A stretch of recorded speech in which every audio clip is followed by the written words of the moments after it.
One of the significant things that the pandemic left us is in a different relationship with food itself. People were already hungry before the pandemic came. A growing number of Canadians were experiencing difficulty. We know all of that. But there was more to it than that. The system itself seemed to be struggling to be able to provide food for the people that needed it. Now, much of that is government stimulus, for instance, social programs, if they are cut or frozen, as with most governments across the country, including Ontario, then people on social assistance have rates that are frozen in place. And as the price of food goes up, or rent, or the other costs of living, they can't keep up with it because the income that they have is frozen. That happened in Ontario. It happened with Ontario Works. It has been frozen in place for a decade. Now, you and I both know the rise of the cost of living in 10 years, and yet they are stuck with what they were getting 10 years ago. Disability is very much the same on Ontario Disability, ODSP. There's been a little marginal tweaking with it, but overall they've been in place too, those rates, for the last decade. So we know as a result of all of that, that people are having trouble affording food. So although there was food in the grocery stores, the price of food, which was rising, became more and more out of reach to them. That's a really important piece, and that's part of the place in which food banks fit, as they try to fit in that gap to help people to be able to supplement, to help them to get assistance. Food banks don't provide people all the food that they require. But when they have trouble at a certain point in their lives and they're no longer able to afford something, or there was a bill that had to be paid and now they couldn't afford food, as a result of that, they needed food but couldn't afford it, then they could go to a food bank and get help. But as time went on, we began to, all of us, realize that why is there growing hunger in the country? Like, why does that continue to happen? And then the pandemic came. And the way that we looked at the pandemic was always, if we're going to provide food for people and people are having trouble, then it was really the grocery store model that people work through. If we're going to help people that are hungry, then it's through that grocery store model itself that we will do that. But the pandemic changed how people who actually had the funds looked at the grocery stores. We all remember this. We would go to grocery stores and trying to be careful because it was the pandemic. We would wear our masks. We tried to keep a certain distance from one another. But we'd go into grocery stores and certain products would be out. The shelves would be empty. They wouldn't be there. And we would go, what's happening? What's with that? And the longer that it went on, the less those shelves are being filled. People continue to have trouble all through the pandemic getting the food at grocery stores that they required. When people asked questions about that, what they were told was a supply chain which comes from food from Brazil, from Russia, from Ukraine, from all sorts of other places. Because of the blockage that had taken place because of COVID, food was not able to get here. It might be in the lands themselves where food was produced, in a place like Chile or something like that, where the workers themselves, because of the pandemic, couldn't go out into those areas of productivity and yield the crops and bring them and send them back out into the global supply chain. So I really think that all of us, not just people of low income, all of us began to look at food and realize, hey, you know what, things are a little bit more vulnerable than we thought. For the lower income people, money was the vulnerable piece. They just didn't have it. But for us, food was always there for those of us who could afford it. And now all of a sudden, swaths of it were no longer available. And it was during that time that we began to hear and read about people talking about it's time we started growing our own so that we're not as dependent upon that. Now, we've seen something like this in history before. The oil industry, for instance, back in the 70s. I was in my 20s back then, but I very much remember when OPEC put a high price on the oil that they were sending out there. They kind of blackmailed the world system because that was where the oil was coming from. The result of all of that was that countries began to explore their own possibilities of where to get oil from. So for Canada, it might be the tar sands. For the United States, it might be the whole fracking industry and how they fracture the rocks and other things in order to be able to get the oil that's underground. But the idea was self-sufficiency. And to a large degree, that has taken place. But when it came to food, not really. Food isn't the kind of thing where you massive technology about oil or pumping oil, all that kind of stuff. Food should really be the basic thing about you plant a seed in the ground and it grows. It's fairly simple. It's not rocket science. Industry puts it up to astronomical levels at the amount that it can do. But we knew very well that when it came to growing something, we could actually do that. Might not be able to get oil from the ground, but I can definitely grow a vegetable. And so what you started seeing in communities across the country was people starting to say, we're too vulnerable in our food supply, in our global food supply. And therefore we need to start looking locally. Now for Canada, that's fairly easy to do. There's a lot of people that have been getting into growing and those kind of things across the country, but they've never been the major part of it. There have been markets, food markets in various cities across the country, but they too were being squeezed out. The five major food organizations in the country, the five major grocery stores, they were basically monopolizing a system that made it very, very difficult for smaller players to get in and do something about. So it had become an issue. And the lack of food itself, or hunger, was beginning to grow. It was beginning to go into more Canadian families, sometimes because they didn't have the funds, but other times because they didn't have the accessibility to the food that they required. And that's what the pandemic did. I think it just brought out for all of us to see that, man, this grocery store system that's been around for half a century, it's struggling. It's sagging under its own weight. It's having a lot of difficulty. There's a lot of profits in that industry, a lot of production that's happening.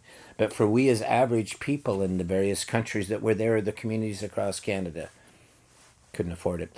It's an interesting thing because when you look at southwestern Ontario, it's a good example.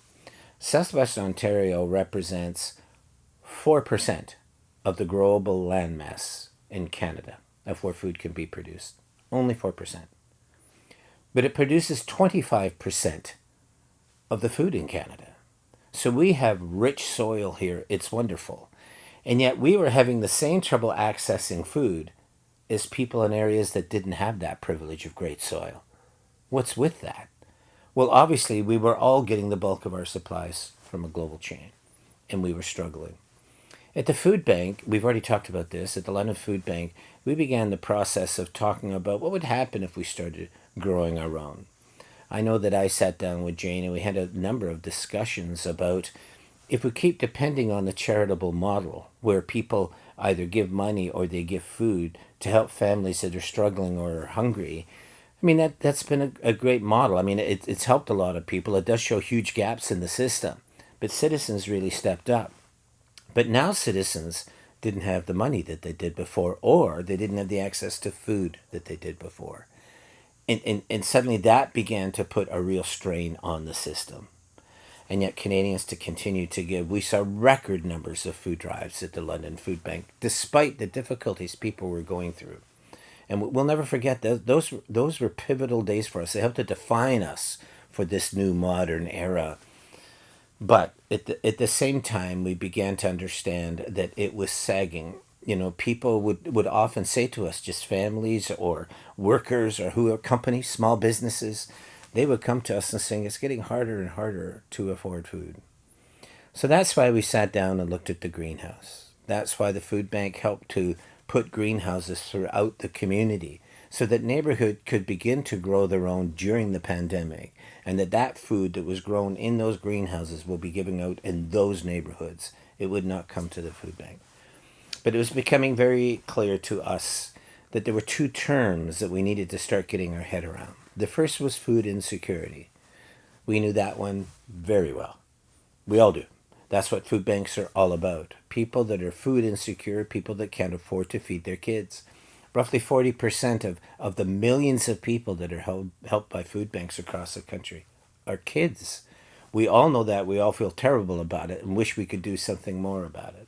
So yes, we knew about food insecurity.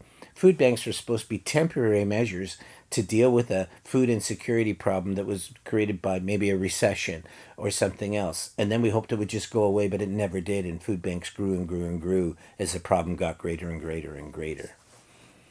That's food insecurity. What we began calling for as a food bank was food security. Now, we know what that's about when you think about it. It means that if I'm hungry, I can go to the fridge and find what I need. If there's a certain amount of meals that my family is going to eat during the week, I want to make sure I have enough food to be able to help them and enough money to be able to buy that food and have food accessible to me in the part of the country in which I live. Food security is what happens when a country gets things right. Food insecurity is what happens when it's all just a hodgepodge of a million different things and a whole bunch of people get left out. We as a food bank have been fighting hard for food security. I told you before about how Jane and I, at the beginning of the pandemic, we decided that we were going to split our operation, where we had both worked together before out in the community. We now began to split up. So Jane worked down at the food bank. There was so much going on there. I don't know how she and the volunteers and the staff did it, but they did. And my job now is to go out into the community. So that's what we did. And both sides of that worked really well. I didn't see Jane very much. She didn't see me much. It was a difficult time for our marriage because we do so much together. But it worked. That's the point. But now it's something else as well. Now we see that Jane is really dealing with food insecurity. She's working with agencies, working with farmers, trying to look at all those places where people are hungry. Don't forget, we still get 6,000 families a month coming to us. We still help a ton of social agencies that are out there. And Jane is largely responsible for all of that. For me, though, I decided to try to work towards the food security part. Leave food insecurity with Jane, and I would do food security. How do you talk a community into starting to grow its own, to start thinking about fresh, to start making situations and creating situations where markets can happen, then people are able to afford food once more because it's local, doesn't have all the pesticides, it's not shipped from some halfway around the world. It's local and should be able to be purchased locally. So that is what we have been working on. People just think that the greenhouse was an idea to help us just come up with more food for food insecurity. It wasn't. The whole idea of the greenhouse, because there's not many of them in London, was to help people to see, hey, we can do it here. We know the weather is bad during the winter, but the London Food Bank's greenhouse grew 12 months a year. Right? So there are those possibilities. Things can be done. We don't have to be at the wit and whim of the rest of the suppliers around the world. If we cared about it, we could start growing our own. That's really important. And we also started working with the urban agriculture movement, right? We took the lead in some of those areas. And for marginalized families themselves, they didn't just want Kraft Dinner. They wanted all sorts of vegetables or fruit or whatever it was to be able to help them feed their kids properly. So that's been my job. My job has been food security. Now, the food bank didn't evolve from one to the next. It was food insecurity, and then we added on this piece of food security. So you've probably heard lately that we are partnering with Fanshawe College and also the London and District Construction Workers Association here in London. It's a construction workers' 125th anniversary. And they decided that for that anniversary, they knew the food bank was putting an emphasis on food security. So they said, we're going to build you an urban farm, or farm in a box, they called it. So it's a number of different containers that grow 24/7 year-round. They're protected environments. You almost have to, you can't just allow anybody to go in there because of contamination. But the best kind of vegetables and food are going to be grown in these things, and many of them are much larger. A head of lettuce and that will be double the size of something you'd find somewhere else. So we're working with Fanshawe. We've always done that. There's been research that we have done with Fanshawe.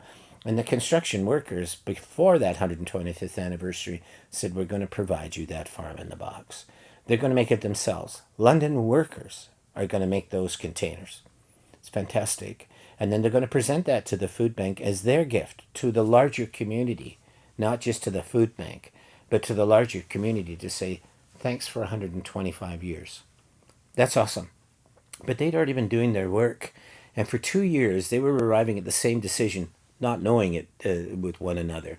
But they were arriving at the same conclusions that the food bank was, that if you just depend on the donation model, at some point that's going to run out.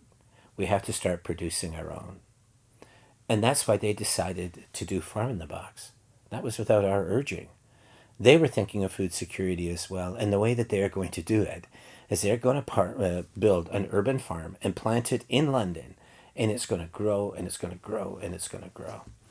That's a pretty fantastic thing. Since then, and since we announced it at a press conference a couple of press conferences ago, we've been approached by a number of other groups that are very interested in the idea of not just containers, but greenhouses, but especially the idea of growing our own. Now, almost everybody these days seems to be something of a grower, who plant their plants and vegetables or flowers or whatever it is. There's a need in this world because of the mechanized nature of it, and because of the uncertainty of what's going on with climate change, with war in Ukraine. There's a need for people to try to return to some of those things that really mattered. And one of those things is the land.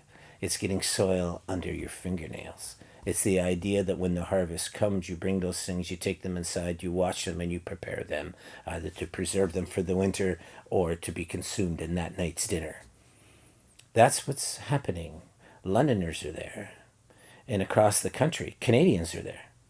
Now, often in communities, and London is partly like this, we just don't have the bylaws and other things that go along to help us to maximize that influence that the average person has for growing their own. It's really true.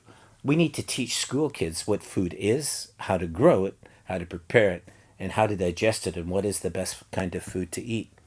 So fortunately, that has now been put in the curriculum provincially. It's just a start, but they're making a go of it, and we're looking at it. But still, there's not all that much happening in the schools because it's going to take money and investment for kids to understand what needs to happen. So yeah, there's work to be done there. But for the average citizen, they want to grow. And let's say you live in an apartment. What do? Let's say you live in a house that's got no garden. What do? It's not easy. So to some degree, the city has provided, gardens in various parks around the city where you can go and take a little plot of land and grow. And that's wonderful. And then that needs to be done. It's called plant a row, grow a row. That can happen. But there's way more people wanting to do it than there is a garden available. That's the kind of stuff we should be changing right now. Look, at the future about hunger in Canada is not going to be answered by food banks. The best way to handle it is to help people get the income they require to buy food. But a lot of people aren't so comfortable at buying food in the traditional way anymore. They want food, but they want it from the farmer just outside the city. They want markets here where that stuff is brought in and auctioned off. They will go to places like Heeman's and neighborhood markets and other things to get food. They're not into the whole big grocery store thing the way that they were. They still do it, but they're looking to supplement. That's what food security is. We need to bring down the cost of food. That's really true. One of the ways is, you give people enough money so they can afford food, or you bring down the cost of food so that people can afford it. Yes, we need to work on all of those things. But for the food bank, the pandemic put us into a whole new world. For the first time, we emphasized food security in equal measure to food insecurity. And we reminded people that if we're going to get out of this, governments have a far greater responsibility that they have to fulfill to help people who have had their government subsidies frozen for a decade. How are they supposed to live? I mean, we've got to do better than that as a government. But as communities, this whole idea we just go and we pull a lever and all of a sudden something appears from Brazil or California or whatever it is. I mean, those things are a luxury. They're wonderful. They're great to have. But when more and more Canadians can't afford it, or food shortages are beginning to teach us that it's better to try to grow our own, it's time to make a change. And the food bank does not believe it's a leader in that movement or anything else, but we do believe we can be a starter. that we can put our toe in the water. But that's what we did with the greenhouse and then all of the other greenhouses. That's what we did with all the green walls that we gave out. And now that is what we are going to be doing with Farm in a Box, to remind people that, you know what, it can be done. In this climate that's supposedly so cold, a greenhouse and a farm in a box can produce 24/7. And yet here we are depending on the world's resources to come to us for all the environmental costs that takes and financial costs to make that happen. Now, we need to look at a new way. So I look back at the pandemic, and we've talked through a number of things that have changed. But all through the pandemic, many of us saw, you know what, if we keep going down this model of food insecurity and depending on people to donate, at some point we'll run out because the people themselves are running out of money, even middle class people. Times are tough. We all know it. The standard of living is high. We have to think of alternatives. We're not just switching everything over to local, but we have to subsidize what we get from the global system locally as well. And it's got another great benefit. I mean, one of the things I'm going to love about this Farm in a Box is the food that's going to be produced in that will be the best in London. The best vegetables in London will be grown there. And where are they going to? To the people most in need of them. It's just awesome. I love that as a principle, but let's not fool ourselves. The number one thing that would answer all of this is that people had enough income that they could go to local markets or to a grocery store and be able to feed their children. 7 million households in Canada can no longer do that. They are food insecure in Canada, one of the great food suppliers and food exporters in the world. $91 billion worth of food, fresh food, we export every year to the world. And yet we got millions of Canadians who can't afford to put food in front of their children. Enough. One of the things the pandemic did for us, it showed us there is an alternative. Food security. Let's fight for it in all of its different dimensions. Let's do what we can. But if it wasn't for the pandemic, I don't think we would have made that shift in the way that we did. But we're all in now, totally. The board is all in on it. We've let the public know they've been donating to it. But that's what the pandemic did. It kind of moved us into light speed, into that direction, because the public was already there and they're supporting those efforts. The pandemic did a lot of difficult things in this community and to us as a food bank. They also did a lot of great things that are systemic things, and we've talked about that earlier. This food security, if we can do it, will be one of the greatest systemic changes of them all. And that's what we're bent on doing. And we thank the pandemic for giving us that chance to do it.